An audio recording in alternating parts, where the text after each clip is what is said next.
यह एक काल्पनिक कहानी है। इसमें दिखाई गई घटनाएं, पात्र और संवाद पूरी तरह से लेखक की कल्पना पर आधारित हैं। इसका कोई संबंध किसी वास्तविक व्यक्ति या घटना से नहीं है। जब उन्होंने स्तंभ पर 12 अक्षर को देखा तो ज्वालगुरु और बाकी बड़े तुरंत मुस्कुराए, क्योंकि कोई 12वें स्तर पर पहुंच गया था। इसका मतलब था कि उस व्यक्ति की ताकत पूरी तरह से ठोस थी और वह समान साधना वाले अन्य गूढ़ शिष्यों से कहीं ज्यादा थी। आखिरकार 10वें स्तर और उससे ऊपर के तलवार सेवक सिर्फ तलवार तकनीक से ही कुछ तलवार तकनीकें नहीं चलाते थे, बल्कि उनमें लड़ने की वृत्ति भी बहुत ज्यादा थी। इस तरह कोई 12वें स्तर तक पहुंच सका, यह उस व्यक्ति की ताकत को साबित करने के लिए काफी था। स्तंभ से बाहर निकाले गए एक काले कपड़े पहने युवा ने बुदबुदाते हुए कहा, कोई सचमुच 12वें स्तर तक पहुंच गया। कितना जबरदस्त! सच में कोई न कोई हमेशा उससे ज्यादा ताकतवर होता है। उसके बगल में एक पीले कपड़े पहने युवक ने कहा, हाँ, मैं अपने शहर में एक प्रतिभाशाली के तौर पर मशहूर था, फिर भी अब मुझे एहसास होता है कि मैं बहुत साधारण हूँ।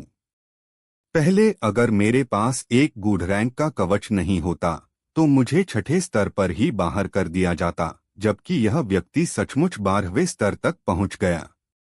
कितनी डरावनी ताकत है! यह शायद रुपेंद्र है ना? काले कपड़े पहने युवक ने कहा, मैंने सुना है कि वह पिछले 100 सालों से हिम नदी शहर में सबसे उत्कृष्ट प्रतिभाशाली के तौर पर मशहूर है, और उसकी ताकत के आधार पर यह अफवाह सच ही होगी। यह सुनकर पीले कपड़े पहने युवक ने काले कपड़े पहने युवक के सामने हाथ जोड़कर कहा, भाई, जहां लोग हैं वहां मुकाबला होगा। हम दोनों अभी अभी तलवार संप्रदाय पहुंचे हैं और हमारी ताकत सिर्फ साधारण है। अगर हम किसी पर निर्भर नहीं रहेंगे तो शायद भविष्य में हमें धमकियां दी जाएंगी। तुम रुपेंद्र के बारे में क्या सोचते हो?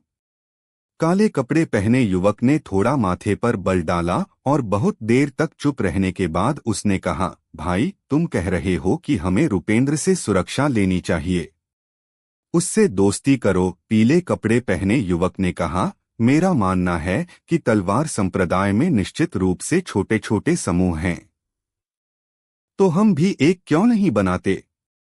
इसके अलावा अभी इसके लिए सबसे अच्छा समय है। आसपास के इन सभी युवाओं को देखो, वे पहले से ही बाह्य प्रांगण के शिष्य बन गए हैं, और अब ठीक यही वह पल है जब वे भविष्य को लेकर भ्रमित हैं। अगर हम जाकर उनसे दोस्ती करने की कोशिश करें तो वे निश्चित रूप से ऐसा होते हुए देखना चाहेंगे। काले कपड़े पहने युवक ने आसपास देखा। वाकई भले ही स्तंभ से बाहर निकले युवा ने परीक्षा पास कर ली थी, लेकिन उनके चेहरे पर ज्यादा खुशी नहीं थी, बल्कि कई चेहरों पर तो हल्की सी चिंता झलक रही थी। उसने एक पल के लिए सोचा, फिर काले कपड़े पहने युवक ने पीले कपड़े पहने युवक के सामने हाथ जोड़कर कहा, मैं लोकेंद्र हूँ, भाई, तुम्हारा क्या नाम है? मैं सूर्यांश हूँ। भाई सूर्यांश, जब हम बाह्य प्रांगण में प्रवेश करें तो कृपया मेरा अच्छे से ख्याल रखना। बिल्कुल नहीं, बिल्कुल नहीं। भाई लोकेंद्र मुझसे सिर्फ एक स्तर नीचे था। अगर हम सच में अपनी ताकत की तुलना करें तो तुम शायद मुझसे ज्यादा ताकतवर हो। भाई सूर्यांश, तुम मजाक कर रहे होगे। मुझे अपनी ताकत के बारे में साफ साफ पता है, और चूंकि भाई सूर्यांश 6ठे स्तर तक पहुंच सका तो यह साबित करने के लिए काफी है कि चाहे वह साधना हो या युद्ध की ताकत, भाई सूर्यांश मुझसे ज्यादा ताकतवर है। हर रात की कहानी, हर दिन का धमाका, सिर्फ स्टोरी हंगामा पर। तो अभी सब्सक्राइब करें और बेल आइकन दबाएं, क्योंकि अगली कहानी आप मिस ना कर पाए। ठीक है भाई लोकेंद्र, चलो यह सब बातें करना बंद करते हैं। देखो, 2 और लोग बाहर आ गए हैं, चलो जल्दी से जाकर उनसे दोस्ती करें, नहीं तो अगर हमें बहुत देर हो गई तो वे ही एक समूह बना रहे होंगे। ठीक है। 12वें स्तर पर काल्पनिक दायरे में आरव ने अपनी तलवार हाथ में पकड़ रखी थी और वह लगातार तलवार सेवक पर हमला कर रहा था। आरव के हमलों के तूफान के तहत तलवार सेवक साफ तौर पर एक हानिकारक स्थिति में था और वह सिर्फ विरोध कर सकता था और अपना बचाव कर सकता था। आरव ने तलवार सेवक को जवाबी हमला करने का मौका नहीं दिया और उसने बढ़ती गति और ताकत के साथ अपनी तलवार चलाई। ठन्न। आखिरकार आरव को तलवार सेवक के बचाव में एक कमी मिली और उसने तलवार सेवक की तलवार को एक ही बार में दूर धकेल दिया। उसके बाद उसका दाहिना हाथ हिल गया क्योंकि उसकी तलवार सीधे आगे बढ़ी और उसने तलवार सेवक के शरीर में छेद कर दिया, जिससे वह तुरंत गायब हो गया। जैसे ही उसने तलवार सेवक के शरीर को गायब होते देखा, आरव ने धीमी आवाज में कहा, मेरे साथ अभ्यास करने के लिए इन तलवार सेवकों के साथ मेरी मूलभूत तलवार तकनीक और ज्यादा कुशल हो गई है। अगर मेरी गति और ताकत थोड़ी और बेहतर हो सकती है तो मूलभूत तलवार तकनीक शायद बहुत ही डरावनी हो जाएगी। पहले आरव को पहले ही महसूस हुआ था कि मूलभूत तलवार तकनीक कमजोर नहीं थी। अब इन तलवार सेवकों से लड़ने के बाद इसने पहले के उसके विचारों को और साबित कर दिया था। मूलभूत तलवार तकनीक दो बातों पर जोर देती है, गति और ताकत। एक बार जब कोई दुश्मन के नजदीक हो जाता है तो उसे इन दो बातों का पूरा इस्तेमाल करना होता है और वह निश्चित रूप से अपने विरोधी का बुरा सपना बन जाएगा। आरव ने अगले स्तर तक जाना जारी नहीं रखा। इसके बजाय वह अपनी आंखें कसकर बंद करके वहीं खड़ा रहा और उसने पहले उससे और तलवार सेवक के बीच की लड़ाई के दृश्यों को याद किया। 10वें स्तर के बाद से वह हर लड़ाई में जीतने के बाद जिस तरह से लड़ता था उसकी आत्मालोचना करता था। बहुत देर बाद उसने अपनी आंखें खोलीं और उसने धीमी आवाज में कहा, मैंने 3 कमियां दिखाईं और अगर यह तलवार सेवक थोड़ा और ज्यादा ताकतवर होता तो शायद मुझे एक बहुत बड़ी चोट लगती। इसके अलावा मैंने उस तलवार सेवक की 3 कमियों को नहीं देखा। लगता है कि मेरी योग्यता अभी भी बहुत अपर्याप्त है। जैसे ही वह बोल चुका, आरव ने गहरी सांस ली और 13वें स्तर पर चला गया। 13वें स्तर में भी केवल एक तलवार सेवक था। हालांकि आरव का भाव थोड़ा भारी लग रहा था क्योंकि यह तलवार सेवक 10वें स्तर के तलवार सेवक से कम 3 गुना ज्यादा ताकतवर था। हालांकि अच्छी बात यह थी कि उसने 12वें स्तर के तलवार सेवक को मानक के तौर पर इस्तेमाल नहीं किया, नहीं तो 12वें स्तर के तलवार सेवक की 3 गुना ताकत वाले तलवार सेवक से निपटना सच में मुश्किल होता। बिना किसी और शब्द या गतिविधि के उसने तलवार सेवक पर एक बेहद आसान वार किया और लड़ाई शुरू हो गई। स्तंभ के 10वें स्तर पर रूपेंद्र की लड़ाई आरव की तुलना में कहीं ज्यादा जोरदार थी। रूपेंद्र तलवार सेवक के साथ नजदीकी लड़ाई में नहीं लगा था और वह तलवार सेवक के साथ तलवार की ऊर्जा के खिलाफ तलवार की ऊर्जा से लड़ रहा था, जिससे तलवार की ऊर्जा चारों ओर लंबवत और क्षैतिज रूप से बढ़ रही थी। डिंग।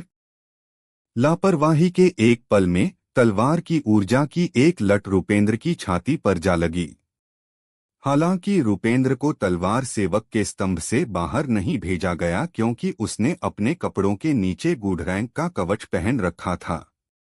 हालांकि तब भी इसने रूपेंद्र को ठंडे पसीने में डुबो दिया। धिक्कार है। क्या इस तलवार सेवक की गूढ़ ऊर्जा असीमित है? यह सचमुच तलवार की ऊर्जा को भी चला सकता है, रूपेंद्र ने तलवार सेवक से लड़ते हुए अपने दिल में कोसा।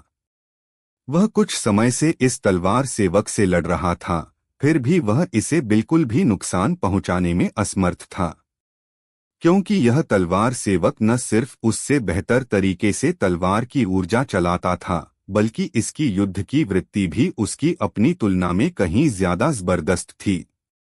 पहले उसे घर पर पूर्वज की तरह माना जाता था और भले ही वह लड़ाई में लड़ता था, उसे कभी भी किसी व्यक्ति या डार्क बिस्ट से जीवन और मृत्यु की लड़ाई में लड़ने के लिए नहीं कहा गया था। तो जब उसका सामना एक ऐसे तलवार सेवक से हुआ जो मौत से नहीं डरता था, तो उसकी कमियां तुरंत पूरी तरह से सामने आ गईं। हालांकि शुक्र है, भले ही उसकी युद्ध की वृत्ति थोड़ी कम थी, लेकिन यह उसे हारने की हद तक नहीं थी, क्योंकि तलवार सेवक आखिरकार केवल एक तलवार सेवक था, और भले ही उसमें ऐसी युद्ध की वृत्ति थी, लेकिन वह आखिरकार एक इंसान जितना बुद्धिमान नहीं था। कुछ समय के लिए दोनों ही गतिरोध में थे। दूसरी ओर हरी पोशाक में महिला रूपेंद्र जैसी ही स्थिति में थी। मृत्युलोक के 9वें स्तर का एक तलवार सेवक, जिसमें युद्ध की वृत्ति और एक ठोस साधना थी, उसके लिए थोड़ा ज्यादा मुश्किल था। हालांकि वह निराश नहीं हुई, और जैसे जैसे लड़ाई जारी रही, वह और ज्यादा ऊर्जावान होती गई। वह कम उम्र से ही विपरीत परिस्थितियों में पली बढ़ी थी, इसलिए उसके लिए मुश्किल एक आम बात थी। कोई 14वें स्तर में प्रवेश कर गया है। स्तंभ के बाहर एक युवा, जो बाह्य प्रांगण रैंकिंग्स पर रैंक किया गया था, ने आश्चर्य के साथ कहा, और उसने शिवालय पर बड़े अक्षरों की ओर इशारा किया। उसके बगल में दूसरे बाह्य प्रांगण के शिष्यों ने भी देखा, और जब उन्होंने सपर 14 के बड़े अक्षरों को देखा तो वे सभी तुरंत दंग रह गए। 14वें स्तर का मतलब था कि उस व्यक्ति की ताकत पहले ही अपने साथियों के बीच अजेय थी। आखिरकार 14वें स्तर पर मृत्युलोक का 9वें स्तर का तलवार सेवक बहुत ही डरावना था। इसके अलावा जब तक कोई इस स्तर पर पहुंचता है, तो उस व्यक्ति ने काले तिल वाले युवा और गोल चेहरे वाले युवा के रिकॉर्ड के साथ बराबरी कर ली होगी, जो बाह्य प्रांगण रैंकिंग्स पर दूसरे और तीसरे रैंक पर थे। नील रूपेंद्र नाम का यह युवा बुरा नहीं है। वह सचमुच 14वें स्तर तक पहुंच गया। गोल चेहरे वाले युवा ने काले तिल वाले युवा को देखते हुए अपने चेहरे पर मुस्कान के साथ बात की। उस समय वे दोनों भी 14वें स्तर पर पहुंच गए थे, और वे उस स्तर पर मुश्किल से अच्छी तरह वाकिफ थे। तो रूपेंद्र नाम के इस युवा ने उसमें गहरी दिलचस्पी जगा दी थी। जब वह 15वें स्तर पर चढ़े, तब इस बारे में बात करते हैं। काले तिल वाले युवा का बेहद शांत भाव था, और वह बेपरवाही से बोला, 15वां, वह 15वें पर पहले ही चला गया है।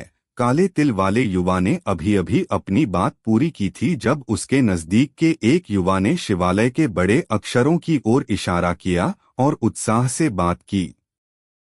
इस बार काले तिल वाले युवा को धक्का लगा। 15वां, यह सच में 15वां है। हाँ, जब उसने स्तंभ पर 15 में बदलते हुए अक्षरों को देखा, तो बुजुर्ग ज्वालगुरु ने पूरी तरह से अपना आपा खो दिया और हंसी के साथ दहाड़ उठे। सिर्फ ज्वालगुरु ही नहीं, बल्कि बुजुर्ग कियान और बुजुर्ग यज्ञपाल भी मुस्कुरा रहे थे। 15वें स्तर तक चढ़ना किस तरह की बात थी? इसका मतलब था कि अगर यह व्यक्ति नहीं मरता, तो तलवार संप्रदाय के उसे 2 सालों तक पालने के बाद वह अगली आरोहण रैंकिंग्स में तलवार संप्रदाय का प्रतिनिधित्व करने में सक्षम हो जाएगा। एक ऐसा शिष्य जो आरोहण रैंकिंग्स पर चढ़ने में सक्षम था, वह क्या दिखाता था? ऐसा शिष्य तलवार संप्रदाय का भविष्य दिखाता था। तो जब एक ऐसा शिष्य सामने आया जो तलवार संप्रदाय के भविष्य को दिखाता था, तो वे कैसे उत्साहित नहीं हो सकते थे? उत्साह के एक पल के बाद ज्वालगुरु को अचानक कुछ याद आया, और वह मुड़ गया और यज्ञपाल से पूछा, भाई यज्ञपाल, स्तंभ में कितने लोग बचे हैं? जब उसने यह सुना, तो यज्ञपाल ने कहा, अगर मैं गलत नहीं हूं, तो 4 लोग स्तंभ में बचे हैं। ये 4 लोग रूपेंद्र, हिमांशी, शरण और आरव हैं। जब वह यहां तक बोला, तो यज्ञपाल ने अचानक बुजुर्ग कियान को देखा और कहा, आरव? वह श्रम शिष्य आरव? जब उसने यज्ञपाल को सुना, तो ज्वालगुरु ने भी बुजुर्ग कियान को देखा। उसे आरव की हल्की सी याद थी, और अब जब उसने सुना कि आरव सचमुच अभी भी स्तंभ के अंदर था, तो वह थोड़ा हैरान था। बुजुर्ग कियान ने अपनी दाढ़ी को सहलाया, जबकि वह कान से कान तक मुस्कुरा रहा था, और कहा, जरूर वह है। मैं लगातार उस पर ध्यान दे रहा था और वह अभी तक बाहर नहीं आया है। वह अभी भी उसके अंदर है। जब उन्होंने यह सुना तो यज्ञपाल और ज्वालगुरु हैरान थे।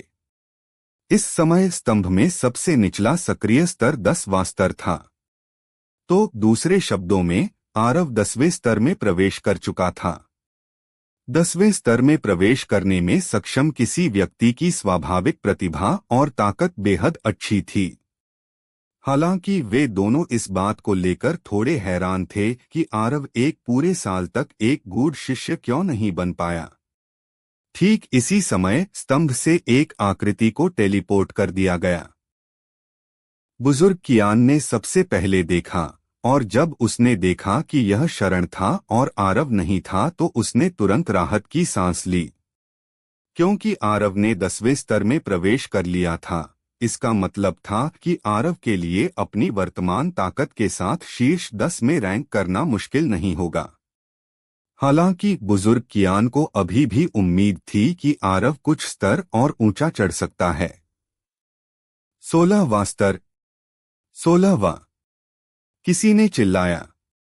एक पल में स्तंभ के बाहर हर कोई, जिसमें बाह्य प्रांगण रैंकिंग्स पर रैंक किए गए शिष्यों का वह समूह भी शामिल था, हैरान रह गया। दोस्तों, स्टोरी को लाइक, शेयर व सब्सक्राइब कर दिया करो, जिससे मुझे मोटिवेशन मिलता है। 16वें स्तर पर पहुंचने के बाद आरव ने हमला करने में जल्दबाजी नहीं की और इसके बजाय उसने तलवार सेवक को ध्यान से घूरना शुरू किया। उसे 15वें स्तर पर एक महत्वपूर्ण खोज हुई थी, और वह यह थी कि भले ही जो व्यक्ति पहले हमला करता है उसे लड़ाई में पहल मिलती है, लेकिन वह एक खामी भी प्रकट करता है। इस प्रकार यदि उसकी ताकत और गति पर्याप्त हो तो वह इस खामी का उपयोग करके अपने प्रतिद्वंद्वी को खत्म कर सकता है। अब वह इसी तरीके का उपयोग करने का इरादा रखता था। जब दोनों ने कुछ देर तक हमला करने से इनकार कर दिया तो तलवार सेवक ने पहले हमला किया। तलवार सेवक ने किसी तलवार तकनीक का इस्तेमाल नहीं किया और उसका आकृति तुरंत बिजली की गति से आगे बढ़ी और आरव की ओर अपनी तलवार बढ़ाई। हालांकि यह तलवार इतनी तेज थी कि आरव इसे मुश्किल से देख पा रहा था। जब तलवार सेवक की तलवार आरव से 3 मीटर दूर थी तो आरव के दाहिने हाथ ने, जिसमें उसकी तलवार थी, हरकत की। इसके बाद तलवार सेवक की तलवार आरव की गर्दन से कुछ सेंटीमीटर दूर रुक गई और फिर तलवार सेवक का शरीर अदृश्य होने लगा और पूरी तरह से गायब हो गया। आरव के चेहरे पर शांति थी, जैसे उसने अभी अभी कोई हमला न किया हो। उसकी आंखें थोड़ी बंद थीं क्योंकि वह पहले किए गए उस तलवार के हमले को याद कर रहा था। बहुत देर बाद उसने अपनी आंखें खोली और कहा, जब यह स्थिर रहता है तो यह हानिरहित होता है, लेकिन जैसे ही यह हरकत करता है यह दुनिया को चौंका देता है। भविष्य में मैं इस चाल को प्रतिक्रियात्मक प्रहार कहूंगा। जैसे ही उसने अपनी बात खत्म की, आरव हंसने लगा। आरव तलवार सेवकों के साथ अपनी लड़ाइयों के माध्यम से इस चाल को समझने से बहुत संतुष्ट था। यह चाल बेहद तेज थी, फिर भी इसमें एक खामी थी, और यह खामी यह थी कि उसकी अपनी गति और ताकत उसके प्रतिद्वंद्वी से तेज होनी चाहिए। इसके अलावा उसे समय पर अपने प्रतिद्वंद्वी की खामियों को पकड़ने में सक्षम होना चाहिए, अन्यथा वह मृत्यु को न्योता दे रहा होता। हालांकि आरव को अपनी गति और ताकत पर बहुत भरोसा था। आरव ने आराम नहीं किया और 17वें स्तर पर चला गया। वर्तमान में वह सचमुच युद्ध के लिए तरस रहा था, क्योंकि केवल युद्ध के माध्यम से ही वह मूल तलवार तकनीक और प्रतिक्रियात्मक प्रहार को, जिसे उसने अभी अभी समझा था, सही कर सकता था। केवल निरंतर युद्ध ही उसे और अधिक मजबूत बना सकता था, और इस स्तंभ के भीतर के तलवार सेवक उसके लिए सबसे अच्छे अभ्यास करने वाले साथी थे। आरव इस बात से अनजान था कि जब उसने 17वें स्तर पर कदम रखा तो स्तंभ के बाहर हर कोई शोरगुल में बदल गया था और यहाँ तक कि बाहरी प्रांगण रैंकिंग में स्थान पर रहने वाले वे अहंकारी और घमंडी बाहरी प्रांगण शिष्य भी शोरगुल में थे। आखिरकार बाहरी प्रांगण परीक्षा के दौरान उनमें से कोई भी 17वें स्तर पर नहीं गया था। 17वां स्तर। जैसा कि हिमंदी शहर के सबसे उत्कृष्ट प्रतिभाशाली से उम्मीद थी, मेरे तलवार संप्रदाय के पास भविष्य में एक अति प्रतिभाशाली होगा। हा, ज्वालगुरु ने अपना संयम खो दिया और एक बार फिर हंसी के साथ दहाड़ा, और वह एक ऐसे खलनायक से अलग नहीं लग रहा था जिसने अपनी महत्वाकांक्षा को पूरा कर लिया हो। बुजुर्ग यज्ञपाल और बुजुर्ग कियान, जो ज्वालगुरु के बगल में खड़े थे, ने एक दूसरे को देखा और फिर उन्होंने मुस्कुराते हुए अपने सिर हिलाए।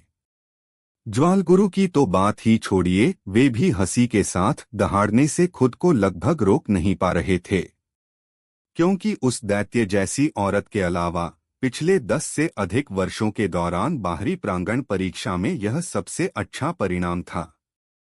किनारे पर खड़े युवा ज्वालगुरु की तरह उत्साहित नहीं थे और उनके चेहरे बस सदमे और प्रशंसा से भरे हुए थे, क्योंकि उन्होंने व्यक्तिगत रूप से अनुभव किया था कि स्तंभ के भीतर के वे तलवार सेवक कितने भयानक थे, और वे पहले से ही 6वें या 7वें स्तर पर उन तलवार सेवकों का विरोध करने में असमर्थ थे। फिर भी अब कोई व्यक्ति वास्तव में 17वें स्तर पर जाने में सक्षम था, तो उस व्यक्ति की ताकत कितनी भयानक होगी। आसपास हर कोई या तो उत्साहित था या सदमे में था, और केवल एक ही व्यक्ति का चेहरा उदास भाव से ढका हुआ था। वह व्यक्ति वरुण वर्मा था। वह शुरुआत से ही आरव पर ध्यान दे रहा था, फिर भी आरव अभी तक शिवालय के भीतर से बाहर नहीं निकला था। इसका मतलब था कि आरव कम से कम 10वें स्तर पर था। चूंकि वह 10वें स्तर पर जाने में सक्षम था, तो यह दर्शाता था कि आरव की ताकत और प्राकृतिक प्रतिभा बहुत अच्छी थी। कम से कम यह उससे, वरुण वर्मा से कम नहीं थी। आखिरकार वह भी केवल 10वें स्तर पर ही चढ़ा था। इसलिए एक बार जब आरव एक बाहरी प्रांगण शिष्य बन जाता है और संप्रदाय के संसाधनों और पोषण को प्राप्त करता है, तो भले ही आरव कम समय में उससे आगे न निकल पाए, आरव फिर भी उसके लिए एक समस्या होगा। मुझे उस दिन उसके साथ वह समझौता नहीं करना चाहिए था, वरुण वर्मा ने उदास भाव से तलवार सेवक स्तंभ को देखते हुए बुदबुदाया। 17वें स्तर पर आरव ने हमला करने में पहल नहीं की, और इस बार तलवार सेवक ने भी उस पर हमला नहीं किया। इससे आरव थोड़ा जिज्ञासु हो गया। क्या यह तलवार सेवक मेरे इरादों को भांप सकता है? आरव ने कुछ और नहीं सोचा। उसकी आंखें थोड़ी बंद थीं, जबकि वह पूरी तरह से एकाग्र था। उसने बिल्कुल भी लापरवाह होने की हिम्मत नहीं की, क्योंकि यह तलवार सेवक बेहद दुर्जेय था। इसके द्वारा उत्सर्जित आभा के आधार पर यदि यह तलवार सेवक छोटे भंवर के भीतर भूरे भेड़िए से लड़ता, तो भूरा भेड़िया निश्चित रूप से उसके द्वारा हार जाता। दूसरे शब्दों में, इस तलवार सेवक की ताकत न केवल उसी साधना के दायरे के एक इंसान से अधिक दुर्जेय थी, बल्कि यह उसी साधना के दायरे के एक डार्क बिस्ट से भी अधिक मजबूत थी। इसके कारण आरव को बिल्कुल भी लापरवाह होने की हिम्मत नहीं हुई। आरव ने पहला हमला करने से इनकार कर दिया, और तलवार सेवक ने भी हमला करने से इनकार कर दिया। तो दोनों इसी तरह एक गतिरोध में थे। दूसरी तरफ उस भ्रामक दायरे के भीतर जिसमें रूपेंद्र रहता था, रूपेंद्र ने 10वें स्तर पर तलवार सेवक को बहुत कठिनाई से हराया था, और वह 11वें स्तर पर पहुंच गया था। जब उसने यहाँ तलवार सेवक की ताकत को महसूस किया, तो रूपेंद्र का भाव तुरंत भारी हो गया, क्योंकि इस तलवार सेवक की ताकत 10वें स्तर पर तलवार सेवक की तुलना में बहुत अधिक मजबूत थी।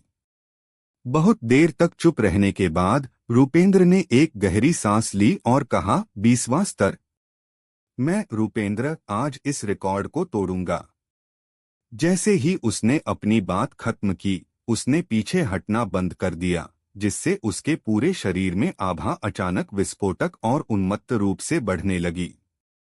जिस क्षण रूपेंद्र की आभा विस्फोटक रूप से बढ़ी, स्तंभ के बाहर हर किसी के भाव एक बार फिर से बदल गए और ज्वालगुरु ने अनैच्छिक रूप से चिल्लाया, पहला दिव्य स्तर। कोई शिवालय के भीतर पहले दिव्य स्तर में आगे बढ़ रहा है। यह वाक्य एक पत्थर की तरह था जिसने एक झील की सतह पर 1000 लहरें पैदा कर दी। इस क्षण हर कोई अब आश्चर्यचकित नहीं था और इसके बजाय वे सदमे में थे। ठीक इसी क्षण एक आकृति अचानक स्तंभ से बाहर टेलीपोर्ट हो गई। हर किसी ने अपनी नजर उस पर केंद्रित की और देखा कि यह हरे रंग की पोशाक में एक महिला थी जिसे हिमांशी कहा जाता था। ठीक जब किनारे पर एक महिला ने हिमांशी को सहारा देने का इरादा किया, तो ज्वालगुरु की आकृति अचानक हिमांशी के बगल में पहुंच गई और उसने महिला को संकेत देने के लिए अपना हाथ हिलाया कि उसे यहां से हट जाना चाहिए। जैसे ही उसने हिमांशी को देखा जो स्तंभ छोड़ने पर पालथी मारकर बैठ गई थी, उसकी नजर उम्मीद के साथ जल उठी और यह इस हद तक था कि उसके हाथ कांपने लगे थे। जब उन्होंने ज्वालगुरु को इस तरह से अभिनय करते हुए देखा, तो बुजुर्ग कियान और यज्ञपाल ने महसूस किया कि कुछ बिल्कुल अलग था। वे स्वाभाविक रूप से यह नहीं सोचेंगे कि ज्वालगुरु ने उस महिला को पसंद किया था। तो वे दोनों हिमांशी के बगल में पहुंचे और जब उन्होंने करीब से देखा, तो उन दोनों ने तुरंत वैसी ही प्रतिक्रिया दी जैसी ज्वालगुरु ने दी थी। इस क्षण हिमांशी जमीन पर पालथी मारकर बैठी थी, जबकि उसके आसपास ऊर्जा असामान्य रूप से उतार चढ़ाव कर रही थी और हिमांशी की अपनी आभा लगातार बढ़ रही थी। जाहिर है, यह किसी की साधना में सफलता प्राप्त करने का एक संकेत था। हिमांशी पहले से ही मृत्युलोक के 9वें स्तर पर थी, इसलिए अगर वह फिर से सफलता प्राप्त करती तो यह पहला दिव्य स्तर होता। जब उन्होंने इस बिंदु तक सोचा, तो आसपास हर किसी ने हाफ लिया। स्तंभ में पहले से ही एक पहला दिव्य स्तर का विशेषज्ञ था, फिर भी एक और अभी स्तंभ के बाहर आगे बढ़ रहा था। कितना असाधारण!